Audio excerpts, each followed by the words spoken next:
ಆತ್ಮೀಯ ಬಂಧುಗಳೇ, ಶ್ರೀಮದ್ ಭಗವದ್ಗೀತೆ ತತ್ವ ವಿವೇಚನೆ ಟೀಕಾ ಅಧ್ಯಾಯ 2 ಸಾಂಖ್ಯಯೋಗ. ಇದರಿಂದ 39ನೇ ಶ್ಲೋಕವನ್ನು ನಾವು ತಿಳ್ಕೊಳ್ತಾ ಇದ್ವಿ. ಹೋದ ಭಾಗದಲ್ಲಿ ನಾವು 31ನೇ ಶ್ಲೋಕದಲ್ಲಿ ಏನು ಹೇಳಿದ್ರು ಅಲ್ಲಿವರೆಗೂ ತಿಳ್ಕೊಂಡಿದ್ವಲ್ವಾ.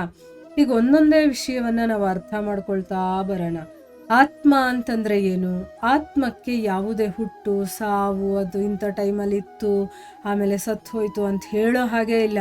ಅದು ಯಾವಾಗಲೂ ಇರುವಂಥದ್ದು, ಅದು ಜನ್ಮರಹಿತವಾಗಿರುವಂಥದ್ದು, ಮರಣ ಕೂಡ ಅದಕ್ಕಿಲ್ಲ. ಇಷ್ಟು ನಮ್ಮ ತಲೆಯಲ್ಲಿ ಇದೆಯಲ್ವ. ಈಗ ಆತ್ಮ ಅಂದಿದ ತಕ್ಷಣ ನಮ್ಗೆ ಏನು ಅರ್ಥ ಆಗಬೇಕು? ಅದಕ್ಕೆ ಹುಟ್ಟಿಲ್ಲ ಸಾವಿಲ್ಲ, ಅದು ಅರ್ಥ ಆಗಬೇಕು. ನೆಕ್ಸ್ಟ್ ಏನು ಅರ್ಥ ಆಗಬೇಕು?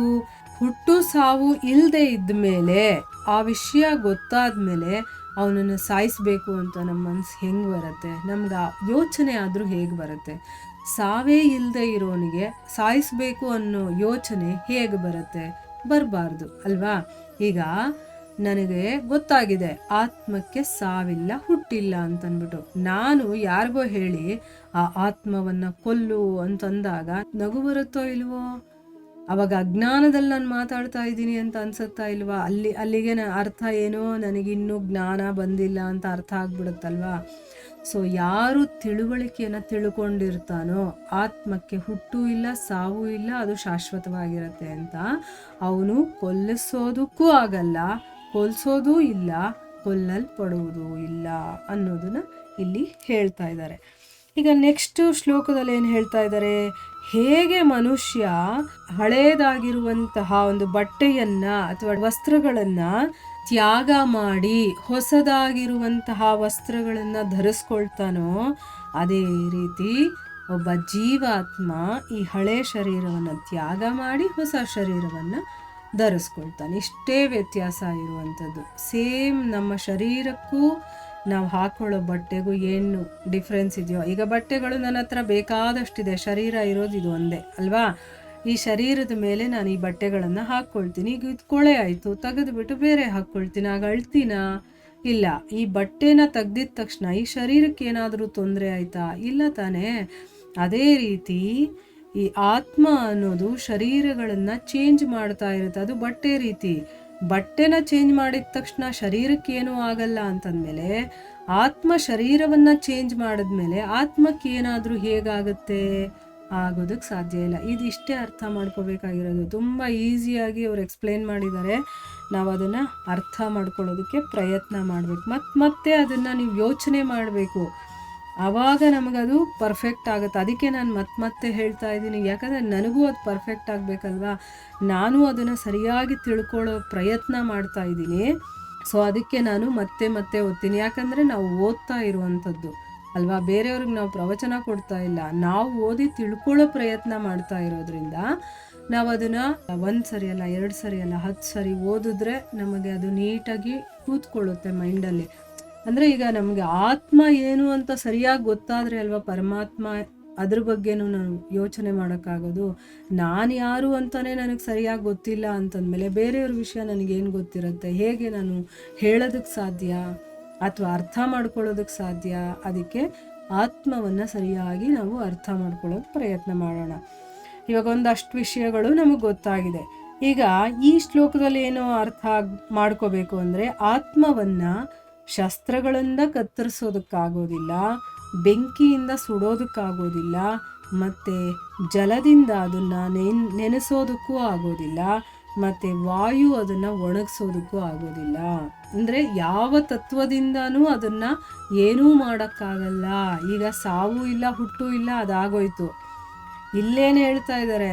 ಯಾವುದೇ ಶಸ್ತ್ರಗಳಿಂದ, ಬೆಂಕಿಯಿಂದ, ನೀರಿನಿಂದ, ಗಾಳಿಯಿಂದಲೂ ಕೂಡ ಅದನ್ನು ಏನೂ ಮಾಡೋಕ್ಕಾಗಲ್ಲ ಅನ್ನೋದನ್ನು ಹೇಳ್ತಾ ಇದ್ದಾರೆ. ಯಾಕೆ ಅಂತ ನೆಕ್ಸ್ಟ್ ಶ್ಲೋಕದಲ್ಲಿ ಹೇಳಿದ್ದಾರೆ. ಏನು? ಆತ್ಮ ಅಛೇದ್ಯ, ಅಂದರೆ ಕತ್ತರಿಸೋದಕ್ಕೆ ಆಗದೆ ಇರುವಂಥದ್ದು. ಅದು ಒಂದೇ, ಅದನ್ನು ತುಂಡು ತುಂಡು ಮಾಡೋದಕ್ಕೆ ಸಾಧ್ಯನೇ ಇಲ್ಲ. ಅಂದರೆ ಆತ್ಮ ಅಛೇದ್ಯವೂ ಆಗಿದೆ, ಅದಾಹ್ಯವೂ ಆಗಿದೆ, ಅಕ್ಲೇದ್ಯವೂ ಆಗಿದೆ, ಮತ್ತು ನಿಸ್ಸಂದೇಹವಾಗಿ ಅಶೋಷ್ಯವೂ ಆಗಿದೆ. ಮತ್ತು ಆತ್ಮ ನಿತ್ಯವಾಗಿದೆ, ಸರ್ವವ್ಯಾಪಿಯಾಗಿದೆ, ಅಚಲವೂ ಆಗಿದೆ, ಸ್ಥಿರವಾಗೂ ಇದ್ದು ಅದು ಸನಾತನವಾಗಿದೆ. ಅದನ್ನು ಏನು ಮಾಡೋದಕ್ಕಾಗಲ್ಲ. ಯಾಕೆ ಅಂತಂದರೆ ಅದು ಸನಾತನವಾಗಿರುವಂಥದ್ದು ಅಂತ ಮುಂದಿನ ಶ್ಲೋಕದಲ್ಲಿ ಹೇಳಿದ್ದಾರೆ. ಈಗ 25ನೇ ಶ್ಲೋಕದಲ್ಲಿ ಏನು ಹೇಳಿದ್ದಾರೆ? ಆತ್ಮ ಅನ್ನೋದು ಅವ್ಯಕ್ತ, ಅಂದರೆ ಕಾಣಿಸೋದೇ ಇಲ್ಲ. ಈಗ ನಮಗೆ ಕಾಣಿಸಿದ್ರೆ ತಾನೇ ನಾವು ಅದನ್ನ ಏನಾದರೂ ಮಾಡೋಕ್ಕಾಗೋದು. ಕಾಣಿಸೋದೇ ಇಲ್ಲ ಅಂತಂದಮೇಲೆ ಅಚಿಂತ್ಯ, ವಿಕಾರರಹಿತ ಅಂತ ಕೂಡ ಹೇಳಿದ್ದಾರೆ. ಅದಕ್ಕೋಸ್ಕರನೇ ಹೇ ಅರ್ಜುನ, ಆತ್ಮವನ್ನ ಮೇಲೆ ಹೇಳಿದ ಪ್ರಕಾರವಾಗಿ ನೀನು ತಿಳ್ಕೊಂಡು, ಅಂದರೆ ಅದನ್ನು ಕತ್ತರಿಸೋದು, ಸುಡೋದಕ್ಕೆ, ನೀರಲ್ಲಿ ಮುಳುಗಿಸೋದಕ್ಕೆ, ಒಣಗಿಸೋದಕ್ಕೆ ಏನಿಂದನೂ ಆಗೋದಿಲ್ಲ ಅನ್ನೋದನ್ನಾದರೂ ನೀನು ತಿಳ್ಕೊಂಡು ನೀನು ಶೋಕ ಪಡಬೇಡ. ಯಾಕಂದರೆ ಶೋಕಿಸೋದಕ್ಕೆ ಕಾರಣನೇ ಇಲ್ಲ ಇಲ್ಲಿ, ನೀನು ಶೋಕಿಸೋದು ಸರಿನೂ ಅಲ್ಲ ಅಂತಂದ್ಬಿಟ್ಟು ಹೇಳಿದ್ದಾರೆ. ಇನ್ನು ಮುಂದಿನ ಶ್ಲೋಕದಲ್ಲಿ 26ನೇ ಶ್ಲೋಕದಲ್ಲಿ ಏನು ಹೇಳಿದ್ದಾರೆ? ಆದರೂ ಕೂಡ ನೀನು ಒಂದು ವೇಳೆ ಆತ್ಮವನ್ನು ಸದಾ ಹುಟ್ಟುವಂಥವನು, ಸಾಯುವಂಥವನು ಅಂತ ತಿಳ್ಕೊಂಡ್ರೂ ಕೂಡ ನೀನು ಈ ರೀತಿ ಶೋಕಿಸೋದಕ್ಕೆ ಯೋಗ್ಯನಲ್ಲ ಅಂತ ಹೇಳ್ತಾ ಇದ್ದಾರೆ. ಅಂದರೆ ಆಯಿತು, ಸುಡೋದಕ್ಕಾಗಲ್ಲ, ಅವನು ಅಚಿಂತ್ಯನು, ಆ ಜನ್ಮ ಹಾಗೆ ಹೀಗೆ ಅಂತೆಲ್ಲ ಹೇಳಿದೆ ಅಲ್ವಾ.